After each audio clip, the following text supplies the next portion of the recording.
Welcome to Big Blend Radio with your hosts, Lisa and Nancy, editors of BigBlendMagazine.com.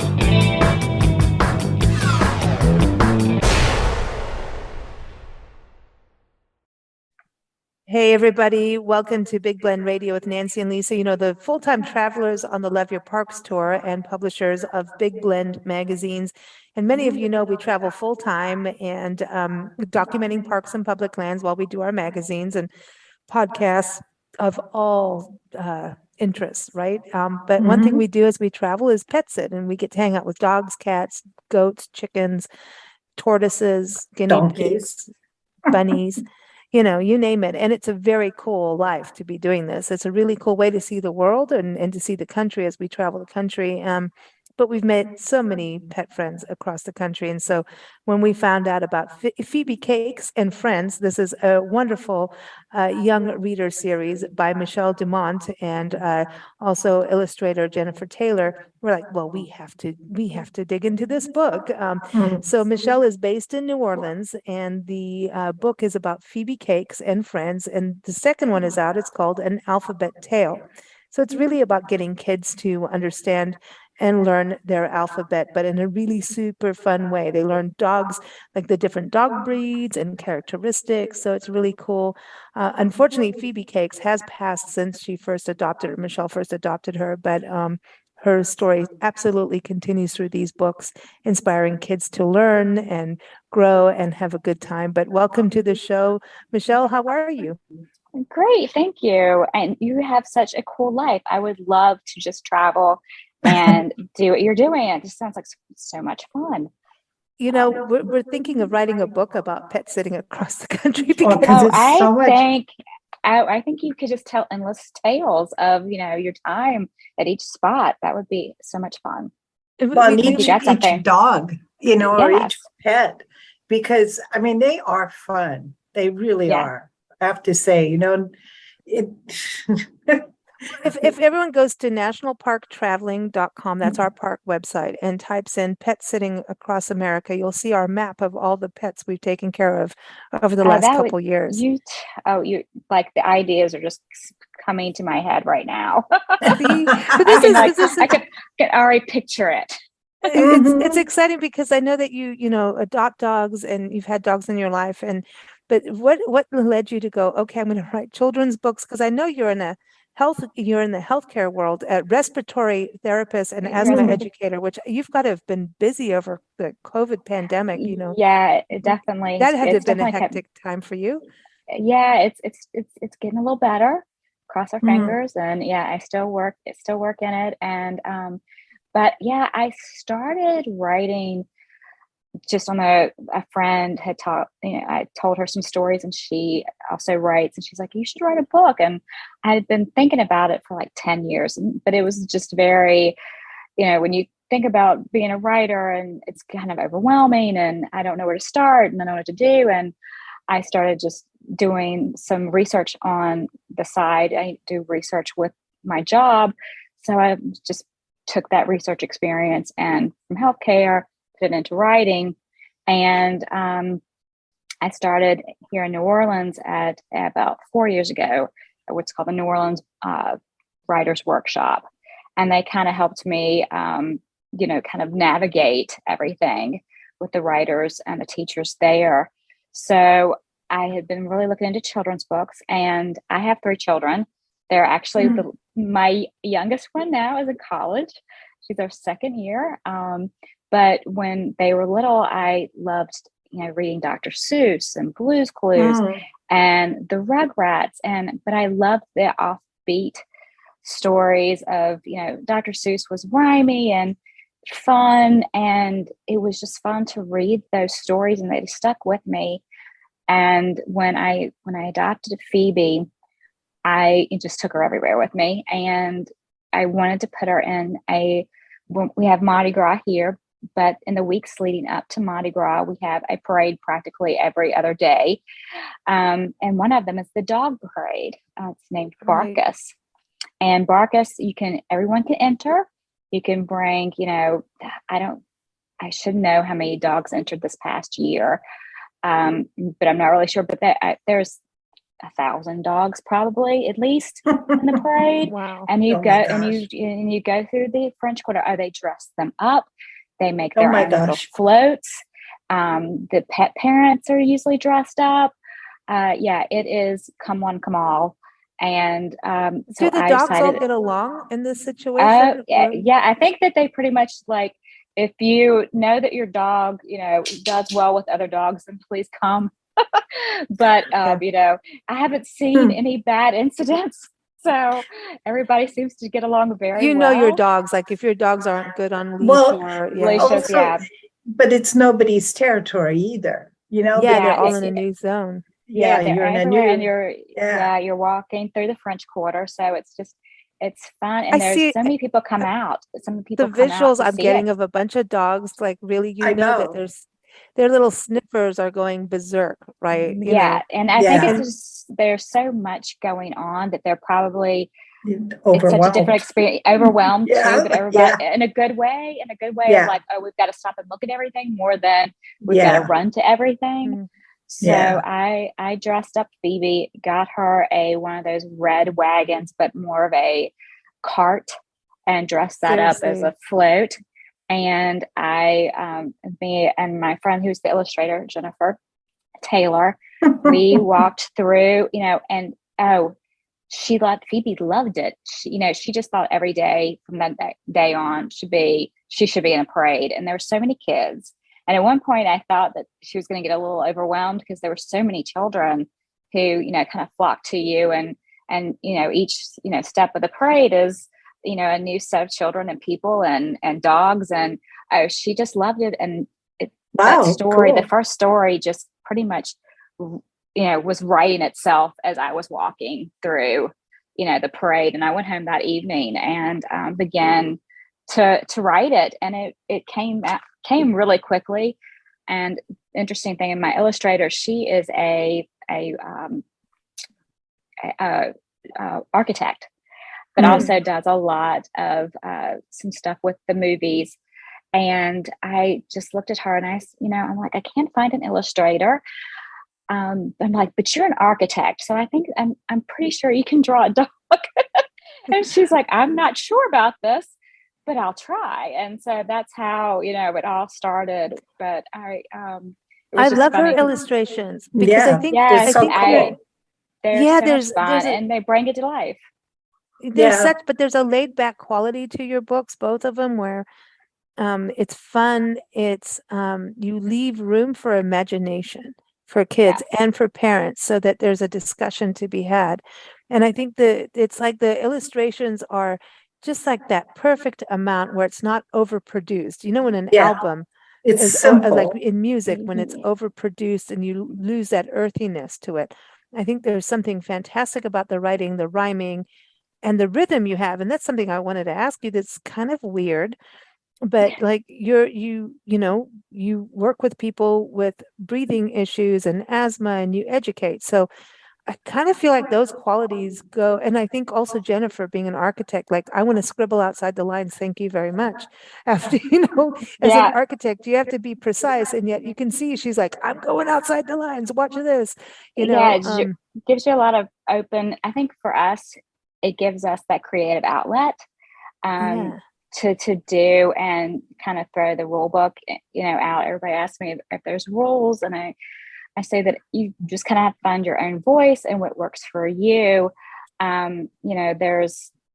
You just let your imagination work for you. And we definitely, kind of threw the script out and did what we wanted. So do you think the rhythm works though because of the breathing? And that's what I was getting to with the asthma side and the respiratory thing, because I know, because I've had I've been a snotty-nosed kid my whole life, but there is a rhythm. And when I sang as a musician, and timing, there's a breathing thing that's a rhythm. There is, and it definitely may take, just not, I just don't even think about it anymore. So it may, blend in with my background. You said for blend. sure. We're excited. She said blend. Yeah. Blend. Blend. Welcome to Big Blend Radio. Big Blend Radio.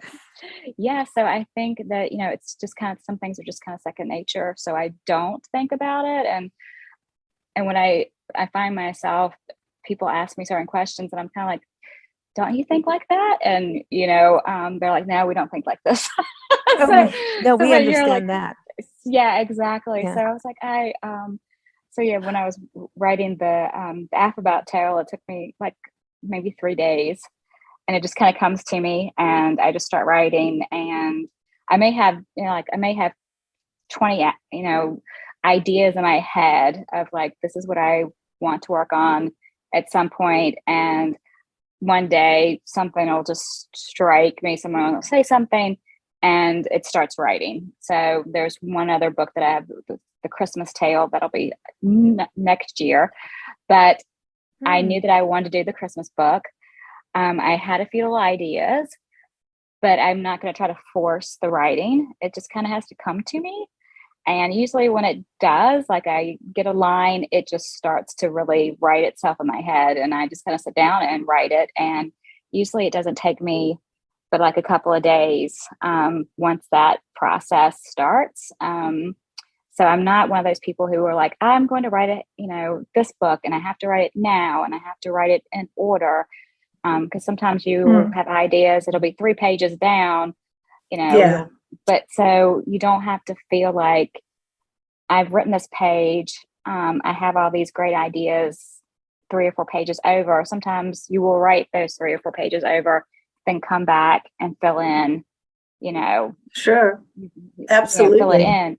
So you don't feel like I never want my writing to feel like it's like it was strained. I want it to feel like it flows and it has the rhythm, and it's fun. That's what the rhythm is great. And I love that you're showing all the different dog breeds and making it fun and asking questions. Did you know this? Did you, so it makes the kids think, but the rhythm is important. That's what I'm saying. It's like and breathing and songwriting is the same kind of thing. You need to know where someone needs to land and stop so they can ingest, breathe, and capture what you've said. And that's why we have bridges and songs and choruses. I think the book could be a song. It could actually become musical. A children's puppy dog song. So when my daughter was younger, she loved to read it, and she still does, to read music lyrics and read poetry. And so maybe that kind of comes into it also. I really love reading music lyrics, and because it is like a poem. So maybe that, come to think of it now, it probably comes back, again, just kind of, again, second nature, where you just don't think about it, but it's just that I've been reading those for a while and just, looking at how that's written. So it probably does, come into play when I'm writing. And getting kids to understand the alphabet. Tell us about the actual physical form of the book. I know we always get the advanced copies, and we do PDFs and everything as we travel. So tell us, is it a hardcover book for families? And what are the ages? It is it's a board book. So it is weighs about, I think it's like 1.5 pounds. It's actually really light. It's thicker, but it looks like it should weigh more. Let's put it that way. But yeah, it's all uniform. It's board books are very easier to print. And I did not know this. I knew I wanted to do board books. I knew that I wanted them to have flaps for, find flaps and open them and have surprises. And it turns out that they're much easier to print because they're one medium. Each page from the front to the back is the same, versus trying to print, other books where you have a flap cover and then you have a hard cover and then you have the pages in the middle. You can see where that is 3 different mediums to put together. And I was like, so many interesting things that I, as I've been writing and then having them published, of things you wouldn't think of. But it turns out that it's a lot easier for printers to do these books. And I was like, well, that's great. Because I was wondering if it was going to be harder because it's going to have the flaps and the things that I wanted to do. But, it's a nice, sturdy flap book. So it, it can kind of take a beating and it has the flaps inside. And then, I love all dogs. So it was fun just for me to kind of research the different dog breeds. Yeah, I know. That's what And I was excited about. I wasn't even sure. I was like, I wonder if I can even come up with, each letter. And then I started looking, I was like, there's some mixed breeds. And so a lot of them come into like mixed breeds, and it's kind of fun to learn about some of, the Zapodno. I would have never known anything with the Z, and some people call it a Zappa. So I thought that was, pretty cute. And then there's the Mexican hairless dog, which is a Zolo. And I would pronounce the full name right now, but I would murder it. So I'm not going to try. But yeah, I would have never known about a Mexican hairless dog if I had not done this. But yeah, they definitely call them Zolos. So it just was fun to see like kind of the nicknames version for them, and the different breeds that I had no idea about. Wow. I mean, it's fun to get to know because you have to understand their personalities too, and their traits. And also when I was looking at books or different dog breeds, I wanted to make sure that all of them were had good personalities. So each dog that's featured in the book is known to be child friendly and companion dog, something that you would want to have out, as part of your family. That's cool. I love this. And what a great way to learn the alphabet too, for kids to remember, because kids get so attached to their dogs. I mean, yes, that's their best friend. They go romping around, and dogs are our greatest protectors of kids too. Yes. My dogs were everything, and they still are. Yeah. Just have other people's dogs to take care of, but they're still everything. They come first, It's So I think it's really cool for kids to learn in that way and start to understand, where dogs even come from. It's kind of like, where does our food come from? Well, where do our dogs come from? And then you think about all these breeds, and they all come from wolves. Yeah. And then you look at things like, Shih Tzus and Chihuahuas and go, you came from a wolf. Yeah. Everything's just kind of blended. Yeah, so. It's just when you got tiny. Yeah. So this is out on September 13th for everyone to know. It's going to come out. And so where should people get the book? Mostly from Amazon, those places. I know they can follow you at Phoebe Cakes Dumont on Instagram. But yeah, what's the best place? Well, there's Amazon, there's, Barnes and Noble, there's mostly all your book outlets, like Books A Million. You can Google and kind of find it anywhere. Of course, I'll have it it'll be at Barnes and Noble stores, but a lot of people like to go to Amazon now. So I always tell everybody, if you can't find it, you can definitely find it at Amazon, but like Target, most of your, normal stores or more well-known stores, they'll have them. But yeah, it's I kind of Google it sometimes and take a look, and it's like, oh, it's at Walmart, it's at Target, it's at a lot of the local stores for here in New Orleans. Cool. But also with Barnes and Noble, Amazon, and your bigger bookstores, you can definitely find it if you're throughout the United States. Well, I think it's it's fun it's a fun book, and I think kids need fun. It's been a really crazy world the last few years. It's definitely, I have friends who have younger children, and it definitely has been it's been a hard last couple years. So it's good to have fun and have something you can read and giggle and laugh and, ask questions. And well, one thing we keep talking about is the how dogs help us in our life. Like, so many people work from home during COVID and still do. And we work from homes as we travel, and dogs will tell you it's time to get away from the computer. Dogs will tell you it's time to actually play outside and move your body. Dogs will comfort you in so many ways. And I think dogs always, for adults also, and for kids, I mean, they do so much, but they also get us out of, they just remind us to be kids again. Look at the worms. Look at this. Look, there's something fun in the bushes over there. Let's go look at it, you know? So I think it's a cool thing about dogs. And I think that is what's so relatable about your book. So for the adults reading it with their kids and their children, it's going to get them to actually take a deep breath too. You know, this kind of book. Mm-hmm. And I have my huge bulldog is actually sitting right beside me right now, and he's like snuggled up against me. He thinks he's 8 pounds when he's 80 pounds. Mm-hmm. But yeah, he's the snuggler.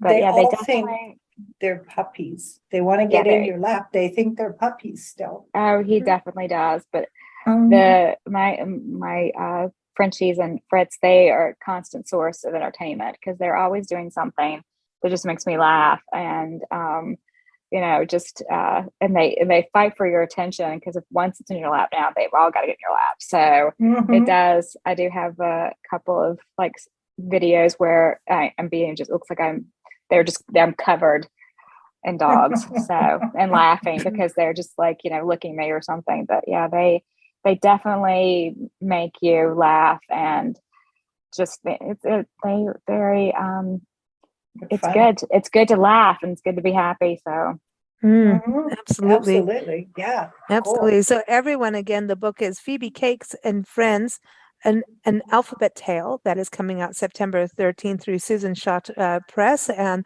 also you can get the one also about a Mardi Gras tale. So there's 2 books in the series, and apparently more on the way, Michelle. So that's exciting. Yes. Yeah, stay tuned. Yep. Each book I write, I'm like, I really love this. And the next one I write, I'm like, oh my gosh, I love that one even more. And you know, I didn't think that would be possible. So yeah. Oh, that's awesome. And everyone, again, it's September 13th, Michelle Dumont. You've got such a New Orleans last name, Dumont. Isn't that just like as New Orleans as you can get? Yep, it is. Yep. Yep, there it is. Isn't it? Is it Cafe Dumont? I mean, is there Cafe Dumont, and that's Dumont. That Cafe Dumont is with a D, Dumont with a T. So, but yeah, it definitely someone switched the letters. Yeah, people do. Yeah, they do. It's one of those privateers back in the day. They switched the letters. Well, you can't, you know, the way people speak, you can hardly tell which is which. So it definitely gets a little confusing at times. Dumont. But hey, if you want to associate me with a beignet, it's fine. Listen, okay. And most dogs will eat a beignet too. Thank you very much. Definitely. Mine may have. Is New Orleans a good dog city? I mean, I know you're talking about the Mardi Gras parade and everything, but is it? Definitely. People bring their dogs to go get beignets. I mean, they bring their dogs everywhere, and there's even there's a site now that kind of comes up and tells you where the most friendly dog restaurants and there's a lot of dogs. Isn't it dogfriendly.com? Dog friendly. And so there's like the hotels, there's a lot of parks here. People bring their dogs everywhere, and there's a lot of businesses that have kind of cropped up, and because everybody wants to buy toys for their pets and buy clothes for their pets and everything that you can think of pet related now. It's definitely become a huge industry. Like your little children. So they are. They're family. There's a dog bar in Colorado. Everybody brings their dog to the bar. Dog bar. I don't know if we have one but that does sound wonderful. There's dog parks where people are serving cocktails at the dog park. Park. It's in Florida somewhere. I know that it's Louisiana should have it. You have drive-through daiquiri stores. Exactly. They've got. I'm sure there's definitely one. I'm sure there's got to be one somewhere here. New Orleans is not going to go without having somewhere where you can have your alcohol and your pets. Listen, Louisiana, you live in one of our favorite states of this country. Seriously, there's something about Louisiana that is just so down home and real. And then you just, then you'll tell someone, "Oh, you're so special," and then oopsie. But I definitely I say that I can't imagine living anywhere else. Honestly, it's it's a little strange, a little weird, and it's just there's It's something for real. everyone, and it's real, and definitely for writers and entertainers. It's just there's never a loss of inspiration. No. So And New Orleans, I just want to say, like, you guys have gone through so much over the years, like so very much. And, we just, you just, the animals too, all the hurricanes and the dogs. And it's something I wanted to touch on because that is so many dogs get, they get lost in the shuffle, and nobody means it. A hurricane is a hurricane. We've been through wildfires, we've been through some of the extreme things, and it is extreme and it takes years. But I'll tell you, the communities in Louisiana, it's amazing to me how you all just are so strong and resilient. And, and the dogs are part of this. It's like, no, and you put a Catahoula in there too. I thought that was so cool. Yes, the Catahoula. Yep, gotta have the state dog in there. You had to. But I mean, the dogs, I think that's something, as we go through these catastrophic, I'm not trying to be a Debbie Downer here, but we are going through across the country, but dogs are important. It's important. I always want to do kind of a PSA. It is actually, I don't like the dog cage things, but we actually do need them. Dogs in situations, if you are in an area where things can happen and your dog can be trained to be in one of the crates, it's a very important thing for their rescue. I mean, do you guys have like training or something like that in New Orleans that helps pet owners, pet parents know what to do during a disaster for their they pets? Definitely do a lot of preparedness. There's always I know even through the veterinarian that we see, there's of preparedness and what to do or what to think of, for you prepare for your children, prepare for everything else, you need to prepare for your pets also. It's they do have a list of things. And last year when we had Ida, I had picked up the 3 dogs and we all went to Florida. I think all of us went to Florida. It was funny, when I got to the hotel, someone asked me that was not from Florida, Louisiana. They're like, is there a dog conference? And I was like, no, everybody just, we all brought our pets. The hotel was pet friendly. And, but yeah, having everything in place, I don't know if I had not have had that preparation kind of checklist, that I may have not thought of something, because you definitely feel like it is like having children. I do tell people whenever someone's getting a dog, I do like to tell them now of like, hey, just remember, because it does become expensive. You do the preparation of like the cages, and knowing that if you're going to have to evacuate, which can quite often happen, especially everywhere now, for one reason or another, that you kind of have to have that plan of where you're going to go, and can your pet come with you, and what options that you have. So having a checklist is really cool that you're saying, because things move so fast when a disaster happens, and you have to kind of figure out what you're going to do. But having that checklist, because it's emotional, and we're running on adrenaline, right? And we're like, no, we need to get things done. But a checklist is like a savior to everything. Because when you think about it, focused. You need your only thing that I did not bring with me was was like the blankets to like cover furniture. Oh yeah. And so that was the only thing that I've forgotten. Now I remember now to like pack a blanket that I like to like maybe cover my bed with, because I know they're going to be running all over the bed. And so I do have a big blanket that will, so if they want to wallow all over the bed, then I won't sleep in hair that night, or not a lot of hair anyway. But yeah, she is a respiratory therapist. I am a respiratory therapist. Yes, I've got British on us here lately. Yeah, but I've been hanging out with my British friend, South African British friend, and I'm like, my accent's messed up. But the respiration thing is respiratory. I can't do it now. Either one is fine. Yeah, but yeah, definitely. I have sometimes when my previous job, I would go to people's houses and look at things for their pets, because you have pets and they bring in a lot of allergens. Some don't, some do, and there is a lot that goes into having a pet. And I think that I was thinking about kind of doing a blog of things to think of I think for that people would be that fantastic.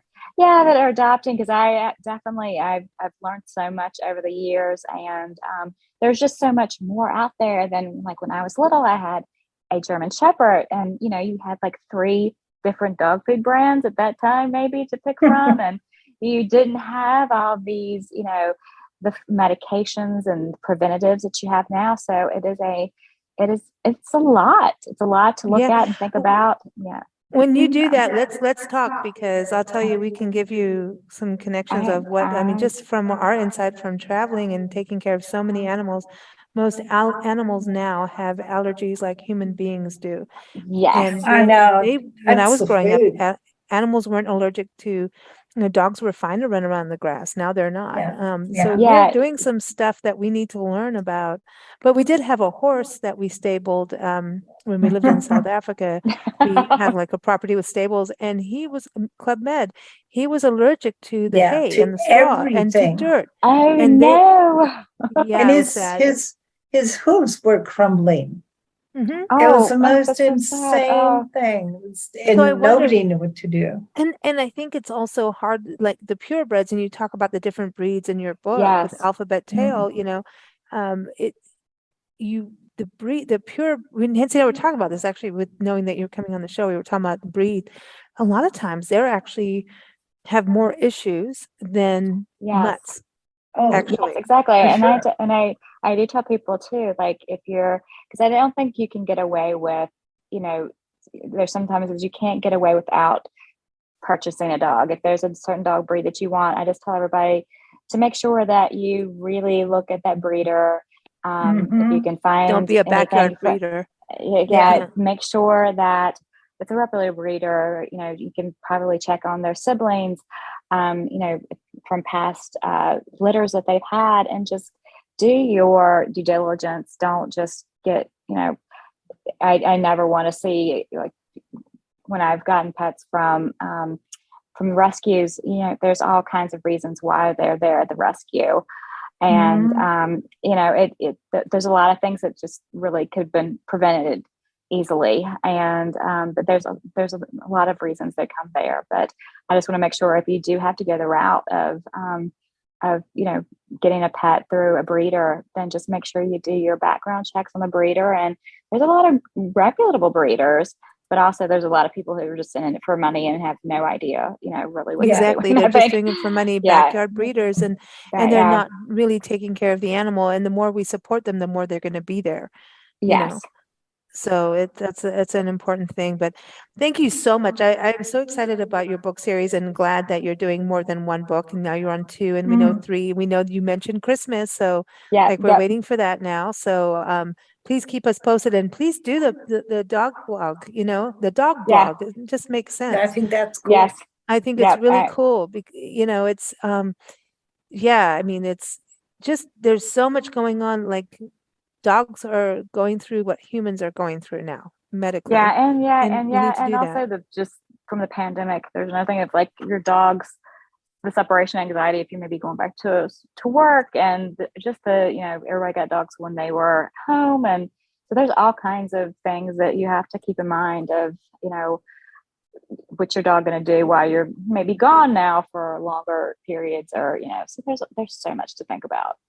They Peanut are like butter children. and a frozen Kong.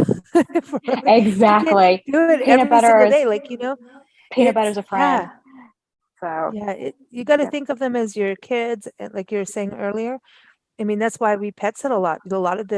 So many people got pets during the pandemic. Yes. So they started off their lives together. And so it's like, even when we pet sit, we go spend the night before we actually start the sit, just so everybody's cozy together. It's like this process. And it is, they're kids too. So, and I think that, again, going back to your book, that writing about dogs and getting kids to learn through dogs, something that they really identify with, puts a dog at the top of the list for people to remember their family. So Thank you so much for joining us. It's been a real pleasure having you on the show. I enjoyed it. Thank you. I can't wait to like follow you guys around and see what else you get into. Well, we're going to be following you too. Like, and listen, when we get to New Orleans, let's go for a dog walk, okay? Oh, that'd be fun. Yes, of course. That would be a blast. And we'll go get beignets at Cafe Dumont, however you pronounce it. I can't pronounce it. Exactly. You did it perfectly. Perfect. Oh, I did? I get 10 points then. Thanks so much, Michelle. Thank you. Have a great evening. You too. Take care.